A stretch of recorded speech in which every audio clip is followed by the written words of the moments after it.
আজকে স্ম্যাকডাউনে Roman Reigns, Seth Rollins, CM Punk তিনজনই ছিল, কিন্তু তার সত্ত্বেও আজকে স্ম্যাকডাউনটা বহুত বেকার হয়েছে। আমার তো খুবই বেকার লেগেছে। শুধুমাত্র মনে হচ্ছে যে যা হোক করে ডাব্লিউডব্লিউই 3 ঘন্টা কাটানোর চেষ্টা করছে।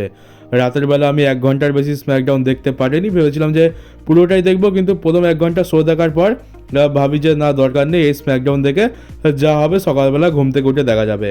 আর সকালবেলা ঘুম থেকে উঠে রিপিট টেলিকাস্ট দেখলাম যে না, খুব ভালো করেছি, রাতের বেলা তাড়াতাড়ি ঘুমিয়ে গেছি। তো আজকে স্ম্যাকডাউনের আলতু ফালতু জিনিস নিয়ে তো কথা বলবো না, মানে যে সমস্ত মেন জিনিসগুলো ঘটে সেগুলো নিয়েই কথা বলবো। তো সবার প্রথমে আমরা র্যান্ডি অর্টনকে দেখতে পাই। র্যান্ডি অর্টনের এন্ট্রান্স তো ইউরোপিয়ান ক্রাউডের সামনে খুব ভালোই হয়, আজকেও সেরকমই দেখতে পাই। ডাব্লিউডব্লিউ হয়তো সেই জন্যই এখানে র্যান্ডি অর্টনের সেগমেন্টে প্রথমে রেখেছিল। এখানে ক্রাউড থিম সং গায়, র্যান্ডি অর্টন খুব ভালোভাবে তার এন্ট্রান্সটা এনজয় করে, আর এটা বেশ লম্বা চওড়া এন্ট্রান্স ছিল। আর আজকে স্ম্যাকডাউনের র্যামটা কিন্তু অনেক লম্বা ছিল, বোঝা যাচ্ছে যে আজকের অনেক ক্রাউড ছিল, আর ডাব্লিউডব্লিউ সেই জন্য এখানে এরিনাটা এত বড় লাগছে, আর এখানে র্যামটাও এত বড় ছিল। তো প্রথমে তো র্যান্ডি অর্টন আসে। র্যান্ডি অর্টন তার থিম সং আর পুরো ক্রাউডের এনভায়রনমেন্ট পুরো এনজয় করার পর মাইক হাতে নিয়ে সবে কিছু বলতে যাবে, তখনই কেভিন ওভেন্সের থিম সং প্লে হয়ে যায়। এবার কেভিন ওভেন্স ফাইনালি কিছু এক্সপ্লেনেশন দেয়। সে এখানে প্রথমে তো র্যান্ডি অর্টনের কাছে ক্ষমা চায়। সে বলে যে সে র্যান্ডি অর্টনের উপর অ্যাটাক করে ভুল করেছে, তার এরকমটা করা উচিত হয়নি, কিন্তু কোডি আর স্যামি জেনের সাথে সে যেটা করেছে সেটা কিন্তু একদম ঠিক কাজ করেছে। তারা দুজন এটাই কিন্তু ডিজার্ভ করতো। আর র্যান্ডি অর্টন যেহেতু কোডি রোডসকে সাপোর্ট করেছে, কেভিন ওভেন্সকে চুজ করার জায়গায় সে কোডি রোডসকে চুজ করেছে, তাই এখানে কেভিন ওভেন্স একদম বলতে পারো মাথা খারাপ হয়ে যায়, সে প্রচণ্ড রেগে যায়, আর সেই জন্য সে র্যান্ডি অর্টনের উপর অ্যাটাক করে দেয়। কিন্তু এখন সে সব কিছু চাইছে, সে সব কিছু ভুলে গিয়ে আবার আগের মতো যেন তারা বন্ধু হয়ে যায়। আর সামনে র্যাসেলমেনিয়া রয়েছে, তো র্যাসেলমেনিয়াতে সে র্যান্ডি অর্টনের সাথে একটা ট্যাগ টিম বানিয়ে সেখানে সে ট্যাগ টিম চ্যাম্পিয়নশিপও জিততে চায়। এই প্রস্তাবটা সে দেয় আর বলে যে র্যান্ডি অর্টন যেন সব কিছু ভুলে যায় যা কিছু হয়েছে। তো ফাইনালি এবার র্যান্ডি অর্টনও বলে যে না, এইসব তো চলবে না, আমি তোর সাথে বন্ধুত্ব তো কখনো করবো না, আমি তোর পেছনে বাজাবো। তো এটা তো বলার পর কেভিন ওভেন্স বুঝে যায় যে এখানে হবে না কোনো, এখানে তো খুব একটা লাভ নেই, র্যান্ডি অর্টন তো তার কথা শুনবে না। আর তারপর র্যান্ডি অর্টন বলে যে আমি তোকে পাঞ্চ কিক মারবো, মানে পাঞ্চ কিকের তো ডাইরেক্ট বলেনি, এখানে বলে যে আমি তোর মাথায় লাথি মেরে তোর একদম খুলি উড়িয়ে দেবো। তো এইটা বলার পর কেভিন ওভেন্স বলে যে আগের সপ্তাহে আমি কার্মেলোসকে কেন বাঁচিয়েছিলাম জানো, কারণ আমি চাই না যে পুরনো র্যান্ডি অর্টন জেগে উঠুক। আগের সপ্তাহে তুমি কার্মেলোসকে পাঞ্চ কিক মারতে যাচ্ছিলে, আর এটা ঠিক সেই পুরনো সাইকো র্যান্ডি অর্টন যে ছিল সে করতো। তুমি এককালে সবার মাথায় লাথি মেরে বেড়াতে আর সবাইকে ইনজয় করে দিতে, একদম ক্যারিয়ার শেষ করে সবাইকে কিল করে দিতে। আর আমি চাই না যে সেই পুরনো র্যান্ডি অর্টনটা ফিরে আসুক, আমি তোমার থেকেই তোমাকে বাঁচাচ্ছি, তুমি এখন আগের থেকে অনেক বেশি ভালো হয়ে গেছো, আর আমি চাই না তুমি আবার সেই আগের মতো খারাপ হয়ে যাও। তো এটা শোনার পর র্যান্ডি অর্টন আরও বেশি রেগে যায়। র্যান্ডি অর্টন বলে যে কেভিন ওভেন্স যখন আমাকে পাইল ড্রাইভারটা লাগায়, সেই পাইল ড্রাইভার আমার মাথায় লাগার পর থেকে আমি আবার সেই পুরনো ভয়েসেসগুলো শুনতে পাচ্ছি। সেই ভয়েসেসগুলো আমাকে বলছে আমার কী করা উচিত, তারা আমাকে কাউন্সেলিং করছে, আর এখন আমার ভয়েসেসগুলো আমাকে বলছে যে কেভিন ওভেন্সকে র্যাসেলমেনিয়াতে মাথায় এমন জোরে লাথি মারবে যেন তার ধর থেকে পুরো মাথাটাই আলাদা হয়ে যায়। আর এরপর কেভিন ওভেন্স বুঝতে পারে যে ঠিক আছে, বাঁচার আর কোনো রাস্তা নেই, পুরনো র্যান্ডি অর্টন ধীরে ধীরে জেগে উঠছে, আর র্যাসেলমেনিয়াতে কপালে দুঃখ আছে, পাঞ্চ কিক তো পড়বেই। আর এই ম্যাচটাও এখন অফিসিয়াল হয়ে গেছে। আর আমি একটা আর্লি প্রেডিকশন করতে চাই যে আমার তো মনে হচ্ছে র্যাসেলমেনিয়াতে Randy Orton definitely punch kick মারবে, কারণ ডাব্লিউডব্লিউ যেভাবে এটাকে অ্যাডভার্টাইজ করছে পাঞ্চ কিক তো পড়বে, কিন্তু তার সাথে আমরা হয়তো পাইল ড্রাইভারও দেখতে পাবো। আমার মনে হচ্ছে এখানে ম্যাচটা যখন হবে র্যাসেলমেনিয়াতে, এখানে কেভিন ওভেন্স প্রথমে র্যান্ডি অর্টনকে পাইল ড্রাইভার লাগাবে, তাতে র্যান্ডি অর্টন কিক আউট করবে, যেটা একটা অনেক বড় মোমেন্ট হবে। আর তারপর র্যান্ডি অর্টন আর কেউ আর পাঞ্চ কিক ফাইনালি হিট করে দেবে, আর যার পর কেভিন ওভেন্সকে পিন করে জিতে যাবে। তো আমার মনে হচ্ছে এইটা আমরা ডেফিনেটলি দেখতে পেতে চলেছি র্যাসেলমেনিয়াতে। তো এটা একটা অনেক বড় বলতে পারো মেমোরেবল মোমেন্টও হয়ে যাবে। আর এরপর আমরা ডেমান প্রিস্ট আর জিমি উসো ভার্সেস ড্রু ম্যাকিন্টায়ার আর শিনস্কে নাকামারার মধ্যে একটা ট্যাগ টিম ম্যাচ দেখতে পাই। আগের সপ্তাহে তো Jimmy Uso US tag team চ্যাম্পিয়নশিপের জন্য অপরচুনিটি চাইছিল, আর এই সপ্তাহে করার জন্য কিছু নেই, তাই এখানে ড্রু ম্যাকিন্টায়ার আর ডেমান প্রিস্টের রাইভালরি গরম করতে এসছে। আর নাকামারা তো আগে থেকেই বরবাদ ছিল। এই ম্যাচটাতে নাকামোরাকেই সাউথ অফ হেভেন লাগিয়ে পিন করে দেওয়া হয়, আর ম্যাচ শেষ হয়ে যাওয়ার পর এখানে ড্রু ম্যাকিন্টায়ার ডেমান প্রিস্টের উপর অ্যাটাক করে আর একটা জোরদার ক্লেমোর কিকও লাগিয়ে দেয়। আর এরপর আমরা জেকব ফাটু ভার্সেস ব্রন স্ট্রোম্যানের মধ্যে ম্যাচ দেখতে পাই। এই ম্যাচটা তো আরও বেশি খারাপ হয়েছে, কারণ এই ম্যাচটা তো ঠিক করে হতেই দেয়নি। এখানে মাঝখানেতে টামাটোঙ্গা সোলো সিকোবা এসে অ্যাটাক করে দেয়, যার ফলে ডিসকোয়ালিফিকেশন এই ম্যাচটা এন্ড হয়ে যায়। আর এখানে এলএ নাইট আসে সেভ করতে। এলএ নাইট এসে এখানে ব্লাড লাইনকে মানে এলএ নাইট আর ব্রন স্ট্রোম্যান দুজনে মিলে ব্লাড লাইনকে রিং থেকে বাইরে বের করে দেয়।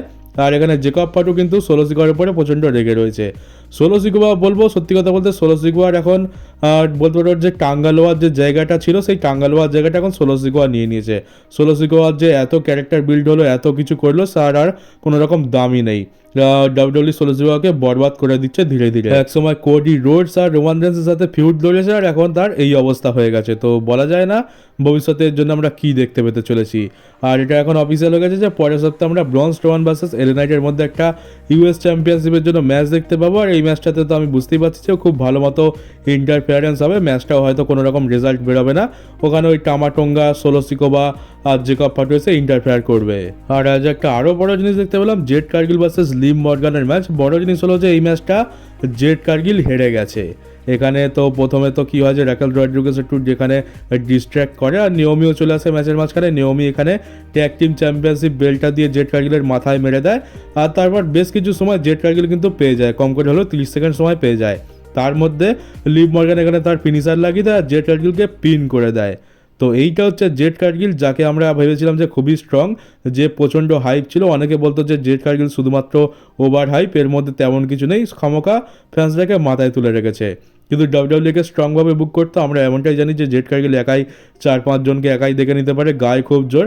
আর কম করে হলেও একে হারাতে গেলে 2 থেকে 3টে ফিনিশার তো দরকার পড়ে, কিন্তু এখন তো দেখছি একটা ফিনিশারই কাজ হয়ে যাচ্ছে। তো জেড কার্গিলের বুকিং হঠাৎ করে এরকম হয়ে গেল, কী বা বলবো। আর যেটা আমি একটা সময় বলেছিলাম যে জেড কার্গিলকে মনে হচ্ছে ডাব্লিউডব্লিউ বেশি হাই ফাই দেখাতে গিয়ে রন্ডা রাউজির মতো অবস্থা না করে দেয়। তো মনে হচ্ছে ধীরে ধীরে সেই দিকে এবার অগ্রসর হচ্ছে, কারণ এক তো প্রথমে খুবই স্ট্রং ছিল আর এখন এই রকম বুকিং। তো রন্ডা রাউজি হতে আর মনে হচ্ছে বেশি দিন হয়তো লাগাবে না। তবে একটা জিনিস ভালো হচ্ছে যে নেওমির ক্যারেক্টারটা এখানে খুব ভালো মতো হয়েছে। এখানে হিল হিসাবে নেওমিকে কিন্তু খুব ভালো মানিয়েছে। একটু চেঞ্জ দেখলাম আর একটু অ্যাগ্রেসিভনেসও দেখতে পেলাম। নেওমিকে এখানে ডাব্লিউডব্লিউ একটু স্ট্রং বুক করেছে। তবে জেড কার্গিলের ব্যাপারে এখনই এত কিছু বলা ঠিক নয়, দেখা যাক আমরা আর কিছু সময় পর গিয়ে জেড কার্গিলের সাথে কি দেখতে পাই। আর এবার কথা বলা যাক মেন ইভেন্ট নিয়ে, যেটা নিয়ে আমরা অনেকে ওয়েট করেছিলাম, রোমান রেন্স, সিএম পাঙ্ক আর সেথ রলিন্স একই রিংয়ের মধ্যে। আর এটা তো যেরকম আশা করেছিলাম সেরকম তো একদমই হয়নি। এদের কি বলে না বলে সেটা শুনতে চেয়েছিলাম, কিন্তু এরা সেরকম কিছু বলেনি। এরা এদের প্রোমো সেগমেন্টটা তোমাদের না শুনলেও চলবে, খুব একটা ইম্পর্টেন্ট কিছু তো নয়। এরা যা বলেছে সেগুলো আমরা আগে থেকেই জানি। বলতে পারো এরা যে কথা বলেছে টোটাল হয়তো 2 মিনিটও কথা বলেনি, বরং এদের এন্ট্রান্সের সময়টা এদের প্রোমোর থেকে বেশি বড় ছিল। এন্ট্রান্স করতে করতেই আজকের পুরো সময় কাটিয়ে দেয়। তো প্রথমে তো রোমান রেন্স আসে, এখানে রোমান রেন্স প্রথমে এসে সবাইকে অ্যাকনলেজ করতে বলে। আর তারপরে সে বলে যে সিএম পাঙ্ক তাকে রয়্যাল রাম্বলে স্ক্রু করেছে, তাই আগের রতে সেই যে রতে স্টিল কেজ ম্যাচ হলো সেই রতে সে রিটার্ন করে সিএম পাঙ্ককে অ্যাটাক করে। তারপর সেথ রলিন্স তাকে রয়্যাল রাম্বলে কিল করতে চেয়েছিল, তাই জন্য সে সেথ রলিন্সের উপরেও অ্যাটাক করে। তো এই হচ্ছে কারণ। এরপর রোমান রেন্স বলে যে আজকে আমার কাছে অনেক টাইম আছে, তো দেখি কে ইন্টারাপ্ট করে। এখানে কল আউট করে রোমান রেন্স। তো ব্যাস, রোমান রেন্স এর থেকে বেশি আর কিছু বললোই না। এই ছিল রোমান রেন্সের প্রোমো। তো তারপর সেথ রলিন্স আছে, সেথ রলিন্সের লম্বা চওড়া এন্ট্রান্স হয়। সেথ রলিন্স এসে বলে যে তোকে সিএম পাঙ্কের উপর ভরসা কে করতে বলেছে, এ তো একদম পুরো বিষাক্ত মানুষ। সিএম পাঙ্ক আমাদের জন্য ঠিক নয়, সিএম পাঙ্ক আমাদের ডাব্লিউডব্লিউর ভবিষ্যতের জন্য ঠিক নয়। তারপর সেথ রলিন্স বলে যে আমাদের গল্প অনেক পুরনো, আমরা আমাদের ক্যারিয়ারে অনেকবার ক্রস ওভার আমাদের হয়েছে, কিন্তু এবার সময় এসে গেছে যে আমাদের গল্পের মধ্যে আরেকটা চ্যাপ্টার অ্যাড করার। এটা বলার পরে সে মাইক ফেলে দিয়ে রেডি হতে থাকে রোমানের সাথে হাতাহাতি করার জন্য, রোমানের উপর অ্যাটাক করার জন্য। কিন্তু তখনই সিএম পাঙ্কের থিম সং প্লে হয়ে যায়। এখানেও বেশ লম্বা চওড়া এন্ট্রান্স দেখতে পাই, ক্রাউড সিএম পাঙ্কের থিম সং গাইছিল। এখানে সিএম পাঙ্ক এসে বলে রোমান কখনো এখানে সিএম পাঙ্ককে আজ পর্যন্ত ক্লিন ভাবে পিন করে হারাতে পারেনি। এটা তোমরা ভাবে যে সিএম পাঙ্কের সাথে রোমানের ম্যাচটাই বা কবে হলো, টাইটেল রেঞ্জ চলাকালীন। তো এটা এখনকার কথা না, এটা সে অনেক পুরোনো সময়ের কথা বলা আছে, যখন শিল্ড এসেছিল। তো শিল্ডের টিমে রোমান ছিল, তখন শিল্ড একটা হিল গ্রুপ ছিল। তখন সিএম পাঙ্কের সাথে ম্যাচ হয়েছিল আর রোমান তখন তো চিটিং করে জিততো। তখন যেহেতু হিল গ্রুপ ছিল তো চিটিং তো অবশ্যই হতো। সেথ রলিন্স আর ডিন অ্যামব্রোস এখানে ইন্টারফেয়ার করতো, তো সেইটারই কথা এখানে তুলে ধরেছে। কিন্তু এত কিছু হওয়ার পরও সিএম পাঙ্ক ফাইনালি ওয়ার গেমসেতে রোমানের ফ্যামিলির পেছন বাঁচাতে এসেছিল। আর তারপর সে সিএম পাঙ্ক এখানে পল এমানের দিকে তাকিয়ে সে ফেভারের কথা বলে।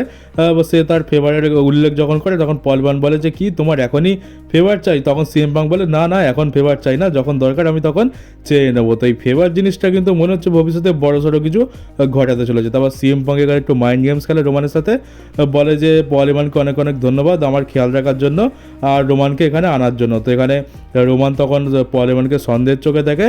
এমনটা সিন ক্রিয়েট করার চেষ্টা করা হচ্ছিল যেন সিএম পাঙ্ক আর পল এমান প্ল্যান করে রোমানকে এখানে এনেছে যাতে সিএম পাঙ্ক রোমানকে মারতে পারে। আর তারপর আমরা সেটাই দেখতে পেলাম, এখানে সিএম পাঙ্ক রোমানের উপর অ্যাটাক করে দেয়। তারপর তিনজনের মধ্যে ব্রল হয়। ব্রল কি বলবো, এটা এমন মনে হচ্ছে যেন এদের তিনজনের কারোরই লড়ার ইচ্ছা নেই, কে কাকে মারবে, কে কীভাবে মারবে মানে কিছু বুঝতেই পারছে না। শুধুমাত্র যে যার গায়ে হাত থেকে রেখেছে, মারছে কম আর টানা হেজরা করছে বেশি। এদের লড়ার ইচ্ছাই নেই দেখে মনে হচ্ছে। তো তারপর সিকিউরিটির লোকরা আছে, সিকিউরিটির লোকরা একে টেনে নিয়ে যায়, ওকে টেনে নিয়ে যায়, যেরকমটা আমরা দেখতে পাই। এই ব্রল থেকে তোমরা খুব একটা তো মজা পাবে না, সাধারণত যেরকম আমরা ব্রল এক্সপেক্ট করি সেরকম তো একদমই নয়। আর প্রোমো সেগমেন্টও তো একদম বেকারই ছিল। তো এখানে ব্রলের মাঝখানে তিনজনকেই আপার হ্যান্ড দেওয়া হয়। প্রথমে সিএম পাঙ্ক আপার হ্যান্ড পায়। সিএম পাঙ্ক এখানে আপার হ্যান্ড পাওয়ার পর রেসলমেনিয়ার সাইনের দিকে আঙুল দেখায়। তারপর সেথ রলিন্সের পালা আছে, সেও আপার হ্যান্ড পাওয়ার পর রেসলমেনিয়ার সাইনের দিকে আঙুল দেখায়। আর সবার লাস্টে রোমান রেন্স আপার হ্যান্ড পায়, সেও রেসলমেনিয়ার সাইনের দিকে আঙুল দেখায়। আর তারপরেই এখানে স্ম্যাকডাউন শেষ হয়ে যায়। তো এই ছিল আজকে স্ম্যাকডাউন। আমার তো খুব একটা ভালো লাগেনি, যে আমার তো একদম বেকারই লেগেছে। এইখান থেকে আমি বেশি কিছু আশা করেছিলাম, কম করে লড়াই ঠিকঠাক করে না করি, কম করে প্রোমোতে তো কিছু বলো, কিন্তু প্রোমোতেও সেরকম কিছু দেখতে পেলাম না। তো ডিসঅ্যাপয়েন্টিং তো হয়েছে। ইউরোপিয়ান ক্রাউডের সামনে শুধুমাত্র ক্রাউড ভালো হলেই চলে না, কম করে শোটাও ভালো দিতে হয়। তো এইটা ডাব্লিউডাব্লিউই একটু গাফিলতি, যে উইকলি শোগুলো ভালো হওয়া শুরু করেছিল কিন্তু সেটা আবার খারাপ হয়ে গেছে। আর আজ আবার রে ফিনিক্সের টিজ দেখতে পেলাম, আর আজকের টিজ থেকে তো পুরোপুরি কনফার্ম যে এটা রে ফিনিক্স, কারণ আজকের রে ফিনিক্সের বুকে যে ট্যাটুগুলো রয়েছে সেগুলো আমরা দেখতে পেয়েছি। আর তাছাড়া তার যে মার্কসের যে স্পাইকগুলো থাকে সেগুলো পুরো ভিজিবল ছিল। তো রে ফিনিক্স এটা তো পুরো 100% কনফার্ম হয়েই গেল। আর আরেকটা ভালো জিনিস হচ্ছে ডাব্লিউডাব্লিউই তাদের রেসলমেনিয়ার গ্রাফিক্স চেঞ্জ করে দিয়েছে। আগে যে গ্রাফিক্সটা ছিল সেটা তো ভালো ছিল, কিন্তু এবারে গ্রাফিক্সটা আরও ভালো হয়েছে। ডাব্লিউডাব্লিউর হয়তো এমনটা লেগেছে যে আগের গ্রাফিক্সটাতে হয়তো কিছুটা কমতি রয়েছে, তাই একটা নতুন গ্রাফিক্স বানিয়েছে। তো বলবো এবারে গ্রাফিক্সটা সত্যি খুব ভালো লাগছে। তোমাদের মনে হবে যে আগের গ্রাফিক্সটা একটা অন্য রেসলমেনিয়ার, আর এবারের গ্রাফিক্সটা একটা আলাদা রেসলমেনিয়ার। তো গ্রাফিক্সটা আমার খুবই পছন্দ হয়েছে। দেখতে পাচ্ছ কত সুন্দর কালার আর কত সুন্দর ডিজাইন করেছে। এই রকম গ্রাফিক্স আমরা দেখতে চাই, আর যদি এই গ্রাফিক্স অনুযায়ী একটা সুন্দর স্টেজও বানিয়ে দেয় তাহলে খুব ভালো হয়। আগের বছর রেসলমেনিয়ার কিরকম বিচ্ছিরি গ্রাফিক্স ছিল আর কিরকম বাজে স্টেজ বানিয়েছিল সে তো আমরা দেখেই নিয়েছি। তো স্টেজ নিয়ে সেই জন্য আর কিছু বলারই নেই, মানে আমি তো আশাই ছেড়ে দিয়েছি যে ভালো কিছু ডাব্লিউডাব্লিউই বানাবে, মানে ভালো স্টেজ ডাব্লিউডাব্লিউই বানাবে। আর গ্রাফিক্সও তো সেরকমই ছিল। তবে দেখছি যে এবারে গ্রাফিক্স তো খুব ভালো করেছে, তো আশা করবো যে এবার রেসলমেনিয়ার ফিলটাও যেন সেরকম করে, কারণ বড় স্টেজ আর ভালো সুন্দর স্টেজ হলে তবেই কিন্তু খেলা দেখতে মজা লাগে। সে অনেকে অনেক কথা বলে, কিন্তু আমার তো এটা পার্সোনাল মতামত। লাইটিং ভালো করতে হবে, স্টেজও ভালো করতে হবে, তাহলে ফিলটাও সেরকমই আসবে। তো দেখা যাক আমরা কি দেখতে পাই। গ্রাফিক্স তো খুব ভালো হয়েছে, খুবই দারুণ লেগেছে। তোমাদের কেমন লাগলো তোমরা কমেন্ট বক্সে অবশ্যই জানিও। তো চলো গাইজ, এই ভিডিওটা এই পর্যন্ত ছিল। তোমাদের এই ভিডিওটা কেমন লাগলো সেটাও কমেন্ট বক্সে জানাতে ভুলো না। আর নতুন হয়ে থাকলে চ্যানেলটাকে সাবস্ক্রাইব করে নোটিফিকেশন বেলটিকে অবশ্যই অন করে দিও, আর পারলে ভিডিওকে শেয়ারও করে দিও। তো চলো বন্ধুরা, দেখা হচ্ছে তোমাদের সাথে ডাব্লিউডাব্লিউইর একটা নতুন নিউজ ভিডিওতে।